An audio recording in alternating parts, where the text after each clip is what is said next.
Assalamualaikum warahmatullahi wabarakatuh. Bismillahirrahmanirrahim. Alhamdulillahi rabbil alamin. Allahumma salli wa sallim wa barik ala sayyidina Muhammad wa ala ali sayyidina Muhammad, amma ba'd. Alhamdulillah, puji syukur kita panjatkan kehadirat Allah Subhanahu wa taala. Bisa bertemu kembali dalam pembelajaran pendidikan agama Islam. Materi yang kita bahas pada hari ini adalah rukun dan syarat pernikahan. Para ahli fikih berbeda pendapat dalam menentukan rukun dan syarat pernikahan. Madhab Imam Syafi'i mengemukakan bahwa rukun nikah ada 5 seperti di bawah ini. A. Calon suami. Syarat-syaratnya sebagai berikut. 1. Bukan mahram si wanita. Calon suami bukan termasuk yang haram dinikahi karena adanya hubungan nasab atau sepersusuan. 2. Orang yang dikehendaki, yakni adanya keridhaan dari masing-masing pihak. 3. Muayyan, beridentitas jelas. Harus ada kepastian siapa identitas mempelai laki-laki dengan menyebut nama atau sifatnya yang khusus. B. Adanya calon istri. Syaratnya adalah 1. Bukan mahram si laki-laki. 2. Terbebas dari halangan nikah, misalnya masih dalam masa iddah atau berstatus sebagai istri orang. C. Adanya wali. Salah satu rukun nikah yang wajib dipenuhi agar perkawinan dinyatakan sah adalah adanya wali yang menikahkan mempelai perempuan. Ketiadaan wali nikah menjadikan prosesi pernikahan tersebut batal atau dianggap tidak sah. Urutan wali nikah yang berlaku sesuai syariat Islam adalah sebagai berikut.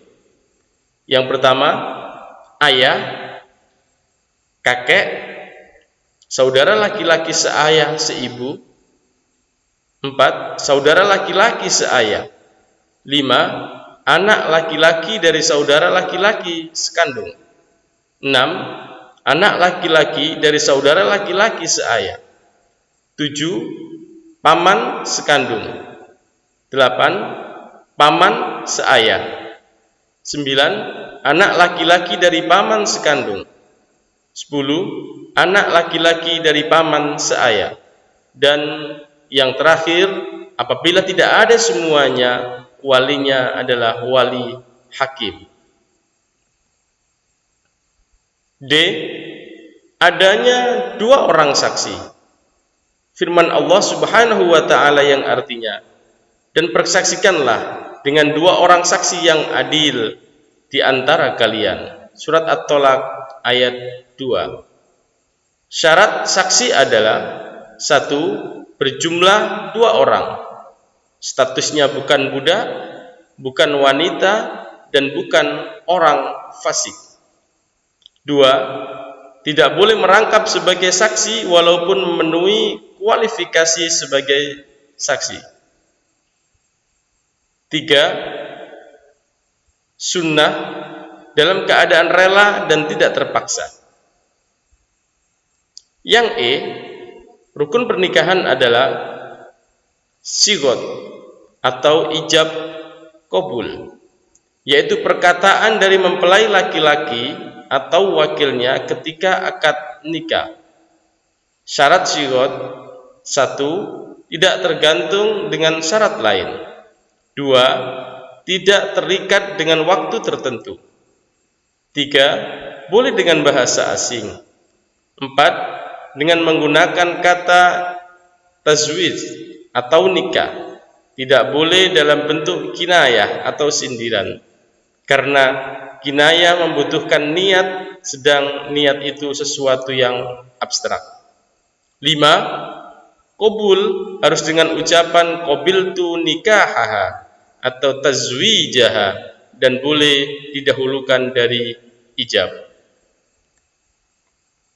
Pernikahan menurut Undang-Undang Perkawinan Negara Republik Indonesia atau UU nomor 1 tahun 1974. Di dalam negara Republik Indonesia, segala sesuatu yang bersangkut paut dengan penduduk harus mendapat legalitas pemerintah dan tercatat secara resmi, seperti halnya kelahiran, kematian, dan perkawinan.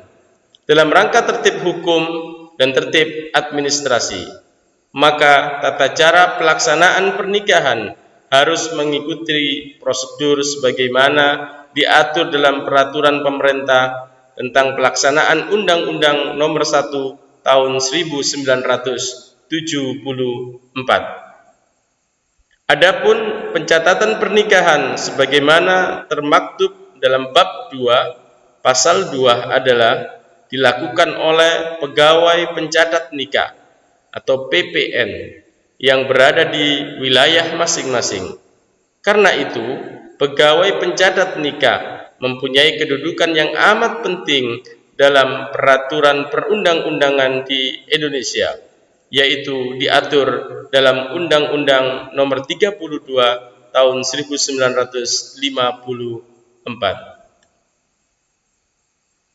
Demikian materi yang singkat yang bisa saya sampaikan, mudah-mudahan menjadi penjelasan yang bermanfaat.